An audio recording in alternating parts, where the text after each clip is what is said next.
All right, so we're diving into consciousness and awareness today. We are. And we've got a whole bunch of different sources. Yes, we do. And one of them really caught my eye because it tries to define awareness and consciousness using math.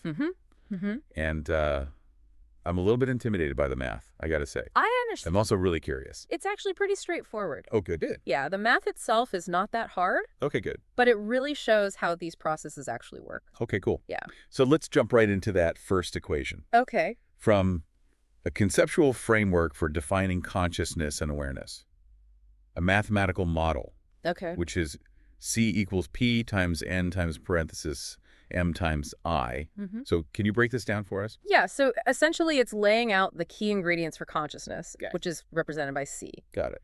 And each of the other letters is a factor that contributes to that whole experience of being aware and conscious. Makes sense. So P stands for perception, which is all the information that you're taking in through your senses at any given moment. So like sights, sounds, smells. Yeah. That's all perception? All perception feeding into that consciousness equation. Cool. What about the rest of the letters?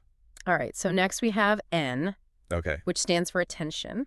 Okay. And this is where things get really interesting. Okay. Because attention acts as a filter on your perception. Okay. You can't possibly process everything Right. that your senses are taking in. That's true. So attention is what allows you to focus on certain things Okay. while tuning out others. That is so true. Yeah. I hadn't thought of it that way. Yeah. Like right now, I'm choosing to focus on your voice and what you're saying and the ideas we're talking about. Right. But there's a million other things happening around me Yeah. that I'm just not paying attention to. Exactly. Wow. And that filtering process is crucial for shaping your conscious experience. Without attention, it would just be a chaotic flood of sensory input. Okay. Now, the next part of the equation gets to the heart of how we make sense of the world, which is M times a day in parentheses, Okay. which represents memory and identification. Now, why are those two grouped together? Yeah. In parentheses. That's a great question. It seems like they could be separate factors. Yeah, and it highlights a key point about how these processes work together. Okay. So memory is M, Okay. and that's your storehouse of past experiences and knowledge. Got it.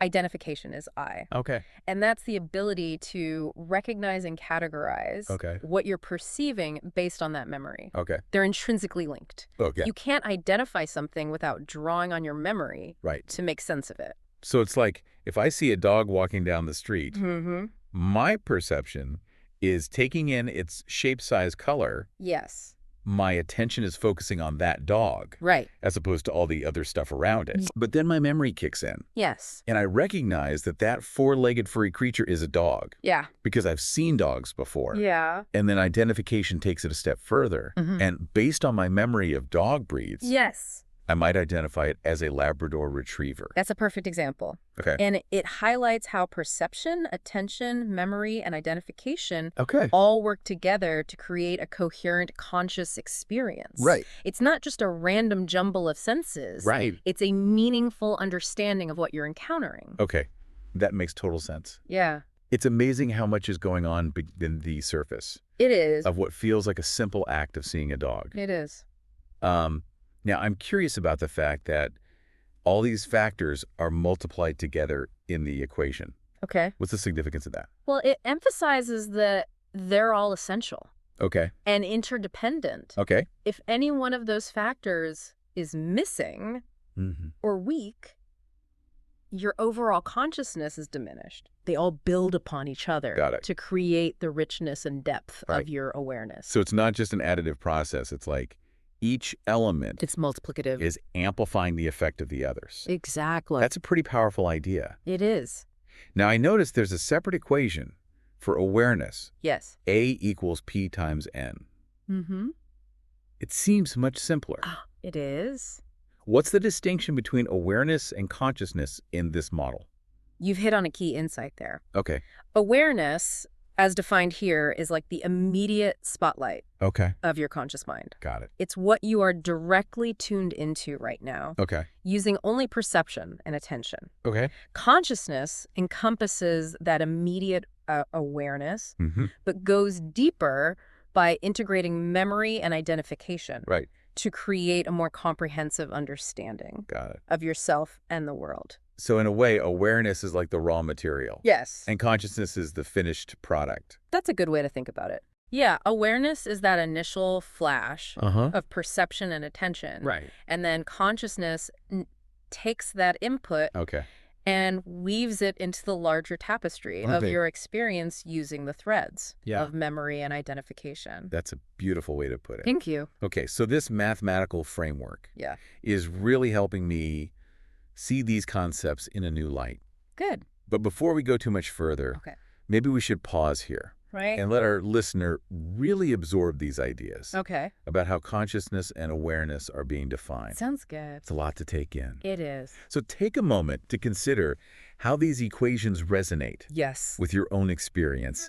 How do perception, attention, memory, and identification come together to create your unique awareness? That's it. In this very moment. Exactly. Yeah, it really is. And it makes me wonder, knowing what we know now about these equations, can we actually influence our consciousness by changing how we perceive or what we pay attention to? That's a question that's been explored by philosophers and scientists for centuries. Right. And it's where things start to get really interesting. Okay. I'm intrigued. What else is there to consider? Well, the equation suggests that if you increase any of the factors, perception, attention, memory, identification, you increase overall consciousness. Okay. But is it really that straightforward? Good point. Yeah. It seems like there's more to it than just cranking up those variables. Yeah. Like I could sit here and try to focus my attention as hard as possible. Right. That wouldn't necessarily make me more conscious in a meaningful way. Exactly. Yeah. The quality of your attention matters just as much as the quantity. Okay. And that's where things like mindfulness and meditation come in. Right. They're not about forcing your attention, but rather about cultivating a certain kind of awareness. A way of observing your thoughts and sensations without judgment.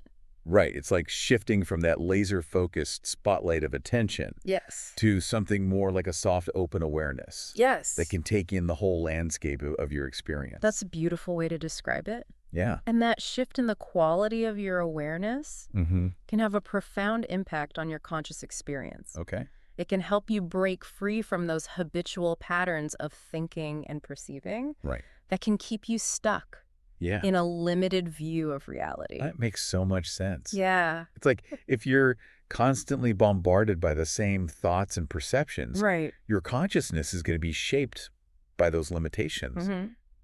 But if you can cultivate a more expansive awareness, you open yourself up to new possibilities, new ways of seeing the world. Exactly.